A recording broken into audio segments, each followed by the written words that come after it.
Michigan's rock station. Q106. Lynn Smith has entered the dojo. I have. Oh, I like Hey! that introduction. Hello. Lynn Smith, Terry Stevens from Q106. We are so stoked that you're going to be part of Capital City Comic Con coming up here July 11th through 13th at the Lansing Center. So, first question for you, Kaylin. Have you been to Lansing before? You're a Michigander. Have you visited the capital city? Oh, many, many a times. Yes, absolutely. Very cool. What's your favorite part about visiting Lansing, aside from our fantastic paid parking? Oh, the breweries that keep popping up on every corner. I love that. Oh, yeah. Same here. I love the fact that there's something within staggering distance of where I want to be. Absolutely. I love it. I love it. Well, Caitlin, in prep for this interview, I was digging through some of your work, and first of all, okay, I started reading Plume, and you're a writer. You also illustrate your work, and let me tell you, man, in the opening stanzas of Plume, my father once told me that revenge was like a plume of black smoke. It seems tangible, but when you reach for it, you're grasping nothing but air. Damn, lady, chills. That is phenomenal writing. How did that line come to you? That's a brilliant opening. Oh God, I don't know how it came to me. I'm just so brilliant. I just can't pinpoint. No, honestly, I I'm don't. humble too. I'm humble too. Yeah, right. I don't know. When I first started writing Plume, it was a story that I had, rattling around my brain for years and years. It was, those characters had stayed with me for a while. So it was like figuring out that I wanted it in a Western, kind of clicked it all into place, and it just became this gritty, dusty look in my brain. And then I was like, dust to Plume. And then, yeah, that line came up through somewhere.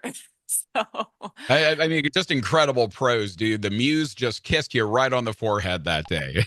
full lips. Yeah, I felt it. Love it, man. Love it. Your work definitely has a more of a fantasy flair to it, and some of your other stuff. What attracted you to a Western setting for this one? Because you think Westerns, it's very gritty Clint Eastwood stuff.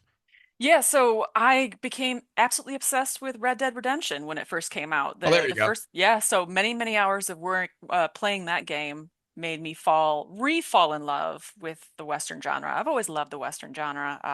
My dad, my mom, they watched it when I was growing up, so I had an appreciation for it. But Red Dead Redemption for sure made me re fall in love with it, and it just fit. It just fit. Yeah, nothing like a round of Grand Theft Horse for some inspiration. Absolutely. I love it, man. Now you're a graduate of Grand Valley State in Grand Rapids. Go Lakers! Oh yeah. So tell me about your time at Grand Valley, man. When did you start? Is that when you really started to develop your figure? I mean, I don't know. I feel like we put a lot of pressure on kids. Like, you need to know what you're doing for a living in your early 20s. Hell, I barely have it figured out now. So, Right? I know it's so dumb. But no, I've always been an artist. I've always wanted to be some kind of artist. Growing up, I was in front of the television all the time, pausing my favorite movies and series to like redraw the scene. So I got it in my head that I wanted to be an animator. And so I went to Grand Valley State as an animation major. But as when I graduated, the jobs were definitely not lined up in that arena. So I just started doing a webcomic on the side, which was Plume. And it rolled from there into this career of graphic novels. So yeah, I had a roundabout way of landing into this career. right, and it's interesting. Like, just out of necessity, you kind of had to bet on yourself, and I mean, it seems to be working out pretty well for you. You have several published works in front of you. House of Lowther, dude. This one again. I'm only two chapters into it, and I'm already hooked. And what started your fascination with cryptids? Where did that come from? It's just the excuse to draw whatever the hell I want. That makes sense. I mean, I'm living my Don Bluth dreams of just drawing cute characters in dark situations. And yeah, with cryptids, there's just so many available. And, each state has their own cryptid. And it's just fun to fall into those rabbit holes and then to create a character based off, these known sightings. I'm doing that in air quotes. So yeah, it is fun to dive into that history and to make it, your own. What so you did I moved here from Wisconsin back in 2019, and Wisconsin's got a couple of proprietary cryptids. What is your favorite state cryptid when it comes to Michigan? Oh, the Michigan Dogman, of course. I mean, you gotta go with that. It's in the name. But I mean, we do have our good sightings of Bigfoot as well. So he's our homeboy too. So, yeah, it's a tie between those two. There you go. There you go. I would standing for Wisconsin, I gotta say, the Beast of Bray Road, he's a pretty strong contender. Oh, And then you yes. but then you get up north and you gotta look out for hodags, man. You get hammered enough in the Northwoods, you're gonna see one. That's just how it goes. Absolutely. Absolutely. Are you familiar with the hodag by any I chance? am, yes. Have you Many a rabbit holes that I've gone down, I tell you. Let me tell you, I don't work for the tourism board or anything like that, but I think if you're ever up in the Northwoods, you got to stop by Rhinelander and see the giant hodag statue. I think that's got to be a must trip. That's got to be a trip for you. Oh, yeah, okay. I'll write that one down. I have marked off the one in West Virginia, the Mothman statue.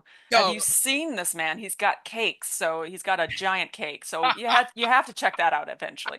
I will add that to my itinerary. I am looking to travel a bit this summer. Mothman statue. Okay, I'm here for it. Super here for that. So, like, your work tends to be the marketing stuff says, oh, it's for young adults and teens. Like, is that something you set out to do purposely, or is that kind of where your work ended up landing? I kind of wanted to, I mean, I have a little swear words in there and some violence and a little bit darkness, but it's nothing really overly graphic. I did want to have a far reach of an audience. I didn't set out to, aim at the young adult arena. I feel like sometimes people will look at that and say, oh, it's not for me. So I do want to have a wider audience in mind. It always surprises me when I go to conventions of like the people that come up and buy my books or, come up and say, hey, I've been a fan of yours for years. And it's all across the board as a demographic. So I take great pride in that and like being, um, a writer and an artist for a lot of people. Where does it start with you? Do you sketch something and then a story comes to you, or do you have the story in mind? Do you create a character that matches the words that you're writing? For Plume, it was definitely story first. I had an idea of the characters and, the whole necklace possessed by a soul that has to protect who wears it. I knew I wanted to go in that direction, and so the characters and the genre came last. With Lothar, I knew I wanted a big gothic mansion with cryptids. So it was like, okay, what can I do for story wise there? So I had visuals in my mind, of course, with the cryptids. And then story came a little after that. So it just really depends on which, what story I'm pursuing. You mentioned Don Bluth earlier. I can definitely see the influence. I watched Secret of Nim as a kid, and it scared Oh, the hell out of me. So, same, same in the best way. right, right. I'm pretty sure between that one, Crawl, and Watership Down, I'm pretty sure that Oh, explains a lot about why I'm the way I am. But forever scarred. Yes, I feel you on that. right, but the juxtaposition, man, it's really cool how those things play off of each other. Oh yeah, I mean with Don Bluth, the All Dogs Go to Heaven, Charlie B. Barkin, there's definitely some influence there with my werewolf character. So Mm. yeah, absolutely. Love that. Now, one of the non Kaylin Smith projects you worked on a while back, you did Garfield, His Nine Lives. And I have to know, Kaylin, have you ever perused Garfield minus Garfield? I have not, but I know what you're talking about. It is John losing his mind, isn't it? Pretty much, man. If you remove Garfield and his word balloons out of the Garfield strips, John Arbuckle is not okay. He is not. Someone check in on John, please. He's not. It's not working out for him. Yeah. I had a long conversation with someone about this, and I'm like, I need to check this out. This sounds amazing in the best horrible way. How did you get looped into the Garfield project? 'Cause, I mean, that's a pretty big franchise. Yeah, they found me, I believe, through Kickstarter. So I was launching one of my comics through crowdfunding, and they found me through there. And they just say, "Hey, are you interested in doing?" Because it was Garfield's Nine Lives, so they had a different artist doing the line work, color, and writing for each story. So like his 9 lives appeared to be completely different from each other. And I thought it was great. It was a great idea, and it was cool to work with the Pause team and Boom. And yeah, I said, of course I'm available, and they had me do a variant cover for that as well. So yeah, it was very cool to be involved in that. Yeah, awesome project how that came together. But again, Kaylin, I can't recommend Garfield minus Garfield enough. It is an exercise in surreal angst. It's fantastic. Oh, So perfect. now, Capital City Comic Con, that's hitting the Lansing Center July 11th through 13th. What do you like? What's your favorite part of attending these cons? I gotta say the staff. I mean, obviously, you want to say the attendees to talking to everybody, being at your booth, but the staff too. That show, they're just bomb diggity. Can I say that? Yeah, absolutely. I'm I'm pretty sure sorry if I said that. that's FCC friendly. We're fine. But yeah, they're just amazing people, and their after shows are great too. They do cigars with stars, which is a blast.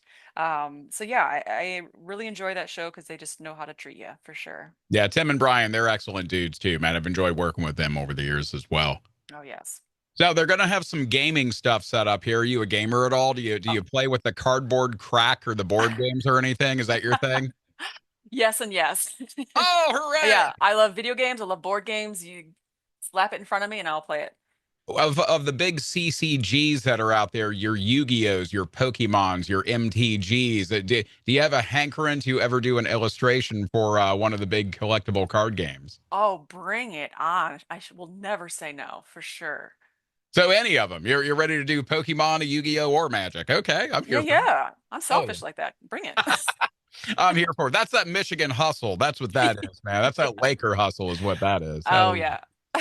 Well, Caitlin, it's been a delight talking with you. I know you got a lot of these to get to. It's convention season. Everybody wants the author of some of the most just gorgeously illustrated. And again, like the fact that you write and that you write so brilliantly, and your artwork is just, man, it just pops so much. It's honestly not fair. How dare you be this good at both things? Thank God, you. man. Oh my gosh. But seriously, fam, this is a Michigan-made artist. This is a Michigan-made writer whose work, it just pops right off the shelf. I can't wait. This is right up both of my kids' alleys. I can't wait to share this stuff with them, man. And we look forward to hanging with you July 11th through 13th, Capital City Comic Con. Kaylin, we appreciate you, bud. Thank you so much. Appreciate you. Michigan's rock station, Q106.